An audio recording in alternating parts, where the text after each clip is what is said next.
이 시간에 우리에게 주시는 하나님의 말씀은 사도행전 5장 1절부터 5절 말씀입니다.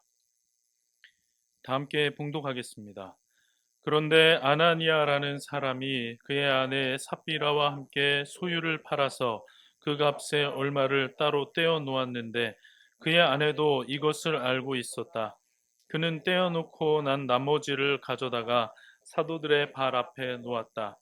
그때 베드로가 이렇게 말하였다. 아나니아는 들으시오.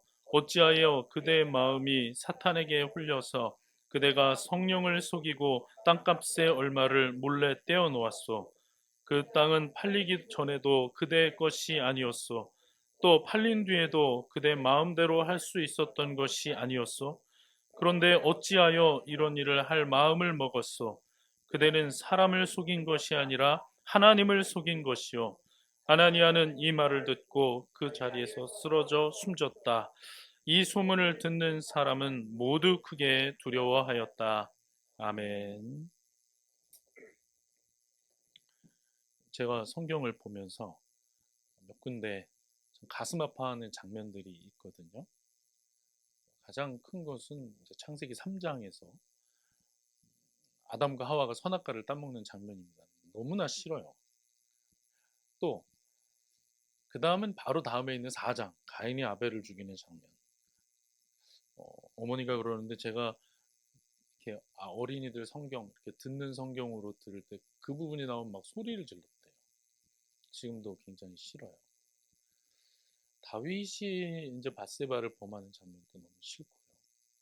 그런데 신약 부분에 와서 뭐 예수님이 십자가 달리시는 장면 너무 가슴 아프죠. 그런데 이제 신약 교회와 관련해서 정말 제가 가슴 아프게 생각하는 장면이 오늘 본문입니다. 우리가 5절까지만 읽었지만 이게 11절까지 하나의 이야기거든요. 보면은 이제 아나니아가 죽고 아나니아만 죽은 게 아니라 그 뒤에 아내인 삽비라가 오고 삽비로도 똑같이 물어보고 대답하고 죽고 사람들이 두려워했다. 병행하듯이 이렇게 똑같은 내용이 한 번 더 담겨 있습니다. 참 유명한 죽음이죠. 뭐 우리가 이제 신약교회에서 죽음을 얘기하면은 스테반을 제일 먼저 떠올리죠. 스테반이 최초의 순교자라고 이렇게 알려져 있으니까 말이죠. 그런데 사실 오늘 이 아나니아와 삽비라의 죽음은 그것보다 더 유명해야 마땅합니다. 왜냐하면 제일 먼저 죽었고요. 또 이들은 하나님한테 죽었기 때문입니다. 그 스테반은 사람들이 죽인 것이지만 그는 그때도 하늘의 영광을 보고 죽었거든요. 근데 이들은 그게 아니고 그냥 하나님한테 쳐서 죽임을 당합니다. 그렇게 아름다운 신약교회에 왜 이런 일이 벌어지나? 신약교회에서도 모두가 구원받는 게 아니라니 참 마음이 이렇게 착잡하단 말이에요. 교회 다닌다는 사실 그 자체가 구원의 보험이 될 수가 없구나. 여기 발만 담그고 있다고 해서 구원받는 게 아니구나. 그러면서 주님께서 하신 말씀이 생각나요. 주님이 이렇게 말씀하셨잖아요. 근데 정말 이루어진 거거든요. 나더러 주님 주님 하는 사람이라고 해서 다 하늘나라에 들어가는 것이 아니다. 하늘에 계신 내 아버지의 뜻을 행하는 사람이어야 들어간다. 하셨던 그 말씀이 떠올라서 마음이 무겁습니다. 그런데 이제 오늘 본문을 보시는 분들은 좀 다른 관점에서 마음이 편치 않을 수 있어요. 이렇게 생각할 수 있거든요. 돈 다 내놓지 않았다고 죽었단 말이야? 이제 이렇게 생각할 수 있잖아요. 아니, 솔직히 얘기해서 이 사람들이 얼마나 대단하냐. 자기 땅을 팔아가지고. 여러분, 그럴 수 있어요? 땅 팔아가지고 헌금했다니까요, 이분 지금. 땅 팔아가지고 헌금을 했는데, 땅값을 다 내놓은 게 아니라, 그냥 일부분은 떼놓고 내놓은 거예요. 그래서 죽었다. 이렇게 보면은, 네가 가지고 있는 거 다 가지고 와야지 어디 조금 빼놓는단 말이냐, 이렇게 해서 죽은 것 같잖아요. 야, 이게 너무 가혹한 거 아닌가? 이런 생각이 들 수 있잖아요. 아니, 뭐 진짜 지난주에 우리가 그 영상으로 이승재 목사님 그 강의를 들었지만 거기서 그분의 어머니가 하셨던 얘기 생각나잖아요. 교회가 그냥 돈만 계속 걷어가지고 그걸로 자기들 배불리고 건물 높게 짓고 그런다고 막 비판했다고 했잖아요. 이 말씀을 잘못 보면요. 야, 이거 봐라. 안티크리스찬들이 만약에 이거 잘못 보면은 야, 이거 봐라. 땅을 갖다가 팔게 만들고 땅을 갖다 팔아서 가지고 와도 돈 다 안 가져왔다고 그냥 그 자리에서 죽이지 않냐. 이거 너무 무슨 하나님이 이래 이거. 야, 이거 무서워서 하게. 나 그런 거 싫어. 나 거기 안 갈래. 이럴 수도 있다. 과연 그런 것인가? 이 사건의 실체를 우리가 좀 볼 필요가 있습니다. 일단 5장 1절을 보면 이렇게 시작합니다. 그런데 그런데라고 시작을 했다는 것은 앞에 얘기하고 아주 밀접하게 연관이 되어 있다는 얘기죠. 앞에 얘기가 뭡니까? 지난번에 우리가 봤던 말씀이에요. 32절부터 37절까지 내용. 야, 정말 성도들이 야, 진짜 대단하다. 어떻게 이럴 수 있을까 하면서 우리 배웠잖아요. 진짜 놀랍다. 어떻게 모두가 32절 보면 내가 내 것이라고 하지 않고 이렇게 다 나눌 수가 있나? 그러면서 한 사람의 예를 들죠. 그게 누굽니까? 바나바입니다. 35절부터 제가 볼게요. 36절입니다. 키프로스 태생으로 레위 사람이요 사도들에게서 바나바 곧 위로의 아들이라는 뜻의 별명을 받은 요셉이, 그러니까 뭔가 정말 다른 사람들을 위하는 마음이 컸던 거죠. 그러니까 별명을 바나바라고 받은 거예요. 위로의 아들. 그 요셉이 자기가 가지고 있는 밭을 팔아서 그 돈을 가져다가 사도들의 발 앞에 놓았다. 그런데 아나니아라는 사람이 그의 아내 삽비라와 함께 소유를 팔아서 이렇게 간 거예요. 그러니까 얘기가 바나바 이야기하고 붙어 있는 것이고, 바나바 이야기는 그 앞에 있는 뭐 34절이든 그 이야기들, 그들 가운데는 가난한 사람이 한 사람도 없었다. 땅이나 집을 가진 사람들은 그것을 팔아서 그 판돈으로 사람들을 도왔다 하는 그런 내용들이 이 하나의 흐름으로 연결되고 있는 거예요.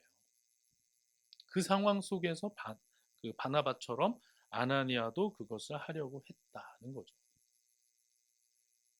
근데 이 내용을 보면요, 이렇게 뭔가 이렇게 동일한 내용이 세 번 반복되거든요. 한번 잠깐 볼까요? 34절을 한번 보시면 그들 가운데는 가난한 사람이 한 사람도 없었다. 그것을 땅이나 집을 가진 사람들은 그것을 팔아서라고 얘기하죠. 소유를 팔아서. 37절도 보면 자기가 가지고 있는 밭을 팔아서. 그렇죠? 5장 1절도 보면 소유를 팔아서. 똑같이 나오죠. 자, 34절 다시 가서 볼까요? 그 끝을 보면 그 판 돈을 가져다가 나오죠. 37절도 보면 그 돈을 가져다가, 그리고 2절도 그는 떼어놓고 그 나머지를 가져다가, 어쨌든 가져다가 계속 35절, 37절, 2절 보면 다 사도들의 발 앞에 둡니다.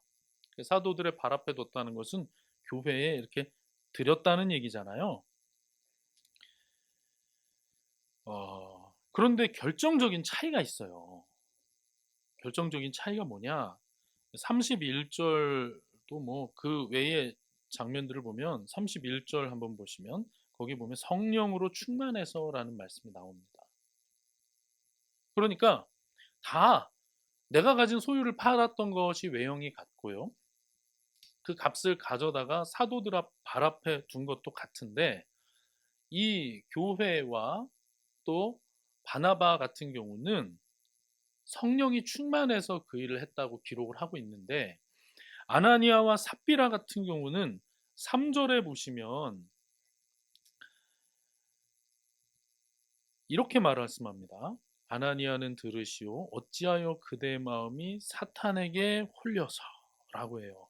이것이 예전 성경에서는 사탄이 내 마음에 가득하여라고 얘기해요. 다시 말하면 앞에 바나바나 그 앞에 이야기들은 다 성령 충만의 결과고요. 아나니아가 한 일은 사탄 충만의 결과입니다. 여러분, 외형은요, 비슷할 수 있어요. 그런데 그 속은 전혀 달랐던 거예요. 성령 충만이 아니라 사탄 충만했던 거예요. 이렇게 보면 이 사건의 주범은 누굽니까? 사탄입니다. 사탄. 지금 어떤 한 부부 이야기를 하는 것 같지만 보면 사탄을 얘기하고 있어요. 그 사탄이 부부로 하여금 공모하게 했어요. 공모. 그러니까 너무 안타까운 게 이 아나니아와 삽비라는 종이컵 같은 거예요. 그냥 쓰고 버리는 거예요. 봉투 종이컵 같은 거 보면 물 한 모금 마시고 버려버리잖아요. 사탄이 그냥 쓰고 버린 거예요. 아나니아와 삽비라는. 사탄에게 홀려서. 이것을 보면 에덴이 생각납니다. 에덴에서 하나님께서 그렇게 아름다운 세상을 만드셨잖아요. 그런데 사탄이 들어와서 아담과 하와를 홀리죠. 그리고 그 아담과 하와가 불순종하고 에덴이 망가지잖아요. 그것처럼 하나님께서 예수 그리스도의 십자가 사건과 성령 부활과 성령의 강림 사건 이후에 이게 교회다라고 해서 이게 하나님 나라다라고 해서 딱 보여줬는데 사탄이 틈타 가지고 그걸 다시 망가뜨리고 있는 거예요. 여러분, 신약 교회는요, 정말 칭찬이 가득했던 교회잖아요. 우리 다 봐서 알잖아요. 오리지널 그 설교할 때. 서로들 감사하고 사랑하는 정도가 아니라 외부에서도 칭찬을 많이 할 정도로 흠모할 정도의 그런 공동체입니다. 서로가 끝판왕인 물질까지도 내어주고 서로를 섬길 정도로 사랑이 가득했고요. 성령의 열매가 막 열리던 그런 공동체예요. 그렇기 때문에 사탄이 참 교활해서 그 칭찬받는 걸 매개로 들어오는 거예요. 그렇게 아름답게 막 하나의 공동체를 이루고 있는 그때에 거기서 무슨 막 살인 사건이 난다든지 아니면 무슨 강간 사건이 난다든지 이런 식의 사건이 나타나게 하지 않았어요. 사탄이 취한 방법은 살짝 비틀어서 변질시켜 버립니다. 뭘요? 섬김을 변질시켜 버렸어요. 부활, 소망, 나눔, 칭찬, 대세는 그냥 놔둬요. 놔두고 살짝 비틀어서 들어옵니다. 여러분, 사탄의 공격이 이렇게 무섭고 아무리 강력해 보이는 공동체일지라도 틈을 타고 들어옵니다. 이 사건의 본질은 돈을 왜 다 안 가지고 왔어가 아니에요. 위선이 본질입니다. 위선. 다시 말씀드리면 아나니아는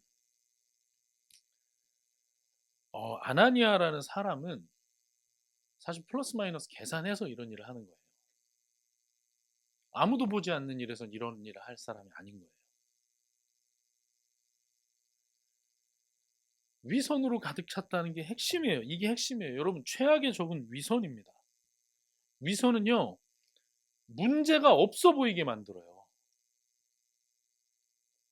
어떻게 보면 성령의 열매로 열리는 공동체보다 위선으로 가득한 공동체가 겉으로 볼 때는 훨씬 아름다워 보일 수도 있어요. 문제 없어 보이게 만들고요. 나중에는 자기 자신마저 속여버립니다.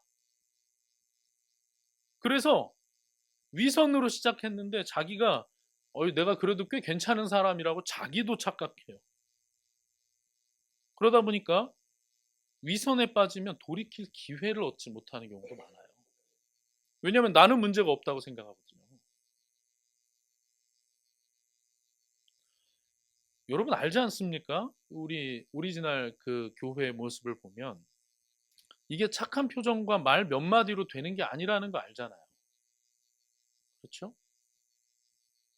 그런데 거기서 위선으로 연기하려고 하는 사람들도 있었구나. 너무나 제가 이걸 보면서 가슴이 아프다는 거죠. 그럼 이제 질문 한번 해봅시다. 왜 위선을 떨었을까요? 왜 그렇게 자기를 포장하고 거짓되게 행했냔 말이죠. 여러분, 위선은 끝이 아니에요. 언제나 위선은 과정입니다. 여러분, 이유 없이 위선을 떠는 사람이 어디가 있어요? 원하는 게 있으니까 위선을 떨죠. 아나니아와 삽비라도 뭔가 원하는 게 있으니까 공모를 했죠. 사탄이 그 부분에 있어서 욕망이 강한 것 같으니까 아나니아와 삽비라 거기로 들어온 거 아니겠어요? 위선은요, 하나를 더 파고 들어가면 교만이 나옵니다. 이게 무슨 말인 줄 아세요? 자, 아나니아와 삽비라가 위선을 통해서, 이 거짓을 통해서 얻고 싶었던 게 뭡니까? 얻고 싶었던 게 뭘까요? 칭송이죠.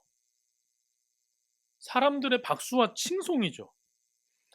다시 그 아까 바나바 얘기로 잠깐 가볼까요? 자, 36절에 한번 봐보면 바나바 곧 위로의 아들이라는 뜻의 별명을 받은 요셉이라고 했어요.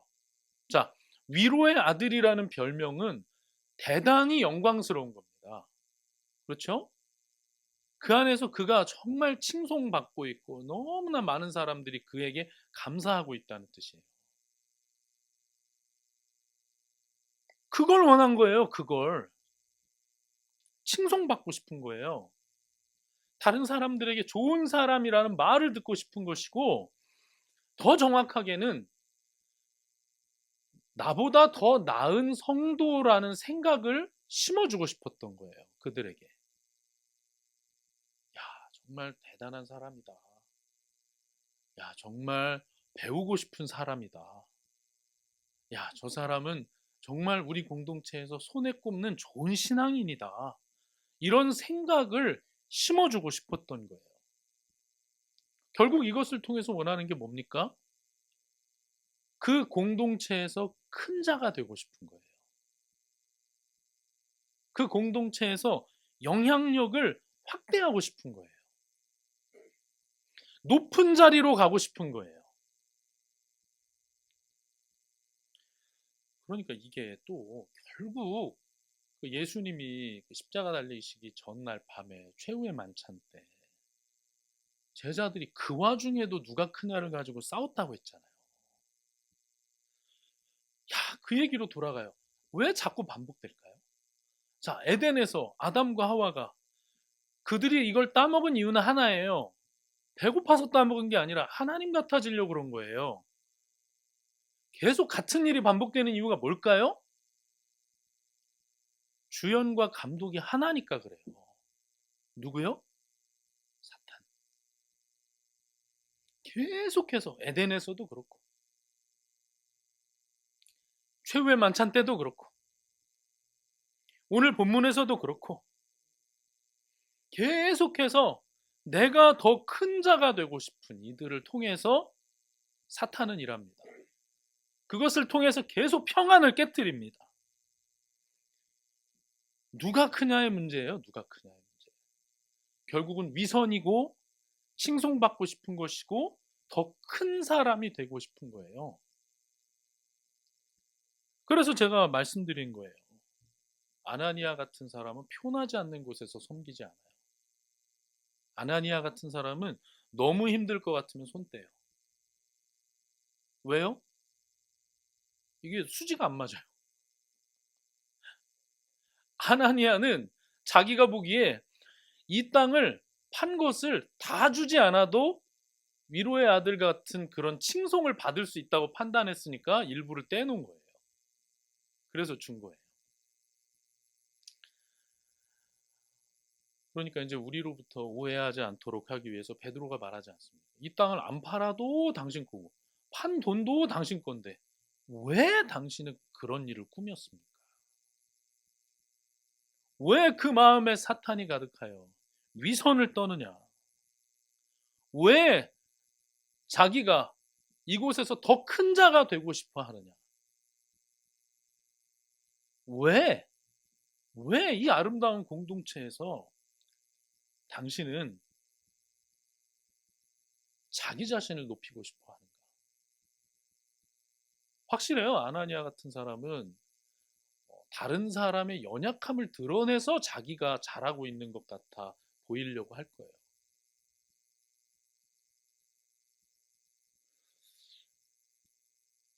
결국 이 사건은요, 다른 게 아니에요. 돈 가지고 뭐 더 냈냐 안 냈냐 그런 얘기가 아니에요. 전혀 그런 얘기가 아니고 언제나 내가 하나님이 되고 싶고 언제나 내가 퍼스트가 되고 싶은 타락한 본성의 민낯이 그대로 드러난 겁니다. 지난주에 우리가 말씀 나눈 것처럼 아나니아와 삽비라에게 그 조이 그 단어 그것이 작동하겠습니까 이게? 절대 그게 안 되죠. 내가 다른 사람보다 더 앞에 있어야 되고 내가 다른 사람보다 나중에는 더 뛰어나다고 착각하게 돼요. 자, 그런데 여기서 우리가 또 아주 중요한 교훈을 발견할 수 있습니다. 오늘 뭐 여러 가지 얘기했어요. 그, 아, 이런 아름다운 공동체에서도 죽는구나. 더 못 받는 사람이 생기는구나. 또, 야, 실체는 위선이구나. 근데 위선은 끝이 아니구나. 가서 들어가 보면 결국 교만이 있구나. 결국은 누가 크냐의 얘기로 또 들어가요. 여기서 또 하나 발견되는 게 있습니다. 그건 이런 질문과 함께 올 수 있어요. 하나님, 그렇다고 죽이기까지 합니까? 아니, 하나님, 그래도 이 사람 지금 굉장히 큰일 한 거 아니에요. 아니, 자기 땅 팔아가지고 사도들아 발 앞에 놨는데 그 발 앞에서 죽어야 됩니까, 하나님? 하나님, 이렇게 죽이기까지 하십니까? 이런 생각이 들잖아요. 그런데 여러분, 여기서 우리가 놓치고 있는 게 있어요. 꼭 기억해야 할 게 있습니다. 하나님은 교회를 우리가 생각하는 것보다 훨씬 중요하게 생각하신다.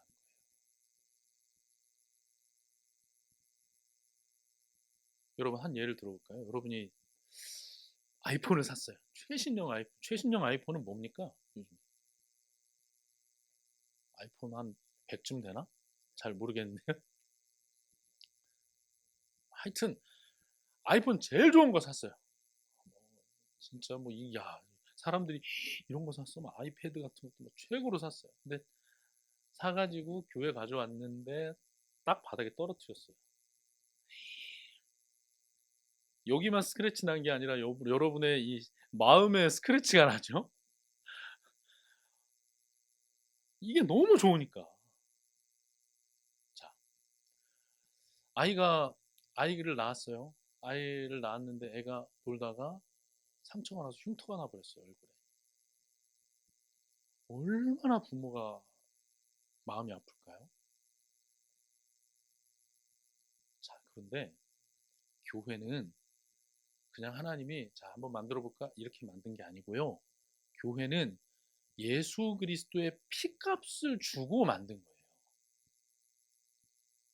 교회는 세속적인 세계관에 물들어 있으면 여가 생활하는 것처럼 아니면 구원의 보험처럼 발 하나 담그고 있는 정도로 생각하는 그런 경향들이 있지만 하나님은 교회를 정말 정말 중요하게 생각하고 계시고 하나님은 하나님이 애초에 그리셨던 그 세상이 이런 모습이라고 세상에 보여주기 위해서 교회를 만들었고 교회를 그렇게 끌고 가고 계시단 말이에요.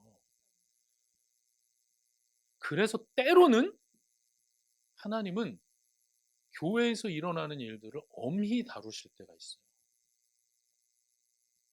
이 아나니아와 삽비라가 죽게 된 결정적인 이유는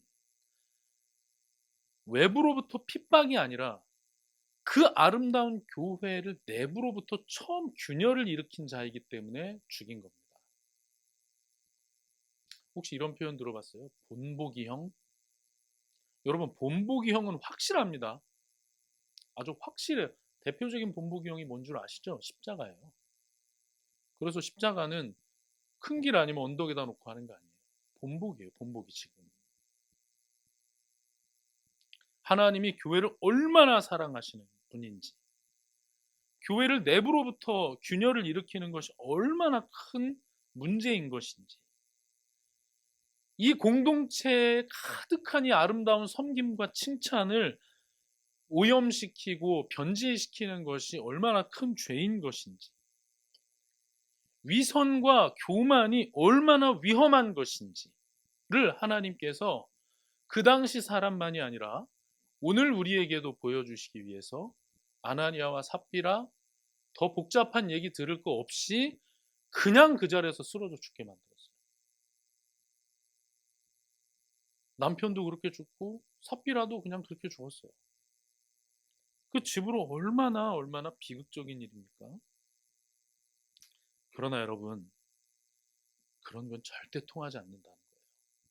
성경은 말씀합니다. 교회를 가리켜서 진리의 기둥과 터라고 그랬어요.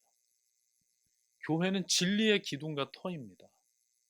이런 곳에서 겉으로는 거룩한 척, 내가 하나님의 일을 하는 척, 하지만 뒤로는 샘하고, 이런 것을 하나님께서는 절대 용납하지 않으신다는 거예요. 에덴에서도 마찬가지였습니다. 에덴에서도 하나님은 절대 그것을 용납하지 않았습니다. 여기서 우리가 또 한 가지 주목해 보아야 할 부분이 있어요.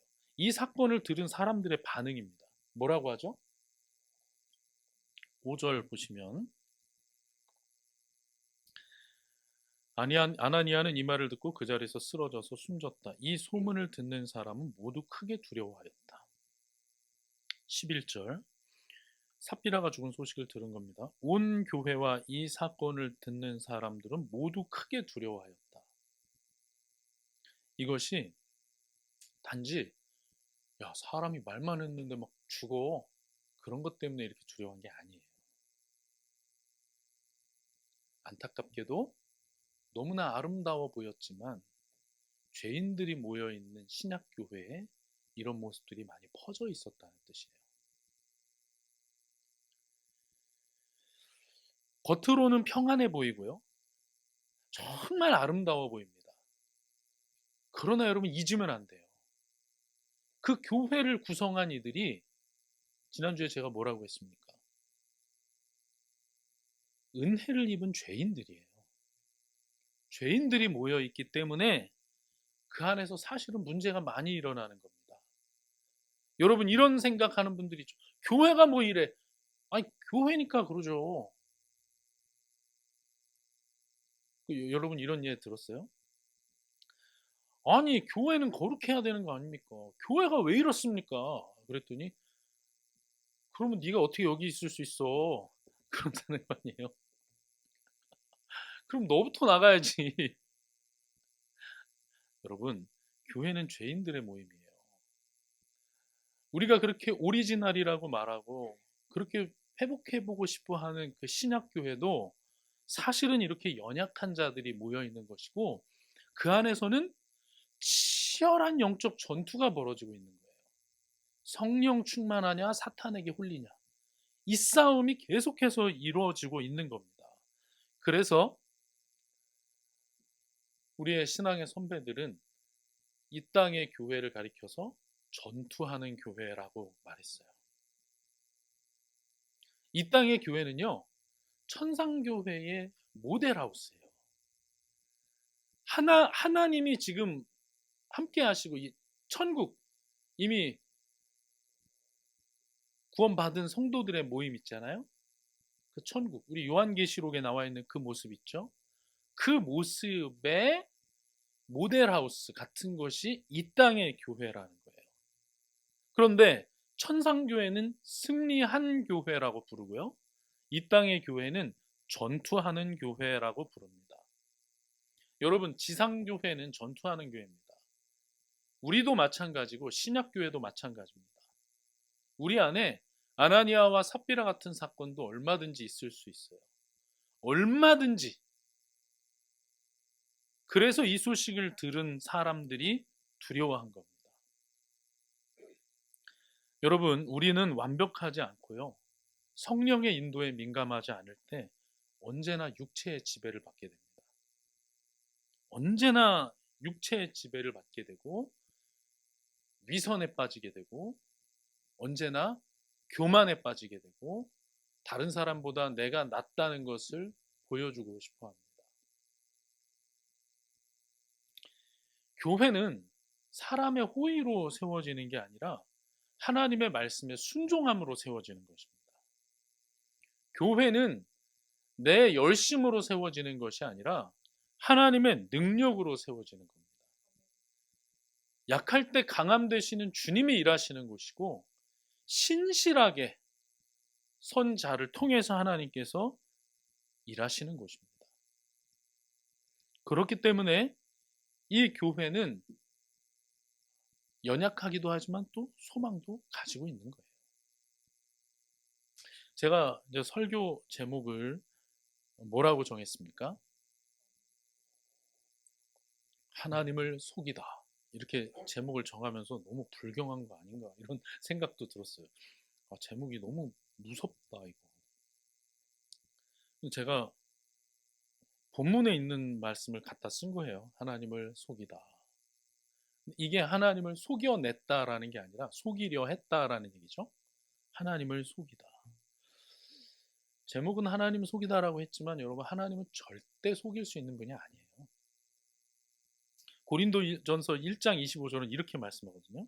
하나님의 어리석음이 사람의 지혜보다 더 지혜롭고 하나님의 약함이 사람의 강함보다 더 강합니다. 하나님은 절대 속일 수 있는 분이 아니에요. 그러므로 여러분, 하나님 앞에서 가면을 벗으십시오. 본인이 얼마나 부족하고 연약하다는 것을 인정하십시오. 하나님은 그렇게 속는 분이 아닙니다. 또 한 가지, 회개를 가지고 말장난을 하지 마십시오. 하나님은 그렇게 경홀히 여김받을 분이 아닙니다. 자, 죄 짓고 와서 자 하나님 회개합니다. 자, 그리고 다시 가서 또 죄 짓고 와서 자 하나님 회개합니다. 자, 또 가서 하고 싶은 거 다 하고 와서 자 하나님 우리가 연약합니다. 용서해 주옵소서. 이게 뭡니까 이게 지금. 여러분 퉁치지 마세요. 자기의 연약함과 자기의 죄를 우리 모두가 아니 우리 모든 인류는 죄 가운데 있어서 저도 이랬습니다 하는 식으로 퉁치지 말라고요. 하나님은 그렇게 속는 분이 아니라고요.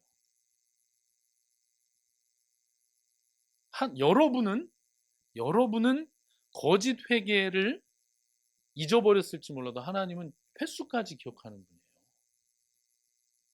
그런데 진짜 죄를 회개하면 그 죄 자체를 잊어버리시는 분이라고 했어요.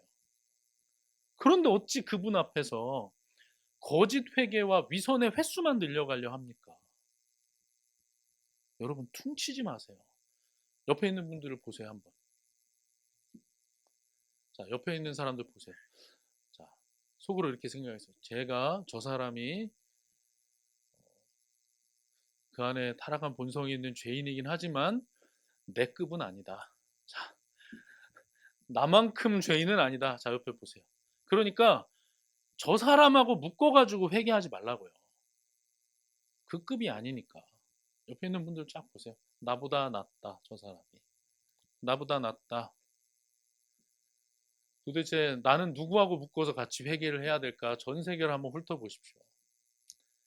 그거 찾느니 그냥 진실하게 자기의 죄를 회개하는 게 훨씬 빠르고 바릅니다. 이사야서 말씀 한 군데 좀 우리 읽고 마치도록 하겠습니다. 오늘 말씀은 대충 또 부드럽게 해서 마칠 수가 없어요. 이 사건은 그런 사건이 아니에요. 그래서 아나니아가 이런 일을 했을 때 하나님이 말씀하셨을 게 확실한 그런 내용이 이사야서 1장에 있거든요. 그 내용을 한번 같이 읽어보려고 합니다. 1장 11절부터 20절입니다. 이것을 아나니아에게 만 하시는 말씀이라고 생각하지 마시고 우리가 참 연약할 때 떠올려야 하는 그런 말씀이라고 생각하시고 이 말씀을 보시기 바랍니다. 제가 읽어보겠습니다. 주님께서 말씀하신다. 무엇하러 나에게 이 많은 재물을 바치느냐? 나는 이제 순양의 번제물과 살찐 짐승의 기름기가 지겹고 나는 이제 수송아지와 어린 양과 수렴소의 피도 싫다. 너희가 나의 앞에 보이러 오지만 누가 너희에게 그것을 요구하였느냐? 나의 뜰만 밟을 뿐이다. 다시는 헛된 재물을 가져오지 말아라. 다 쓸모없는 것들이다.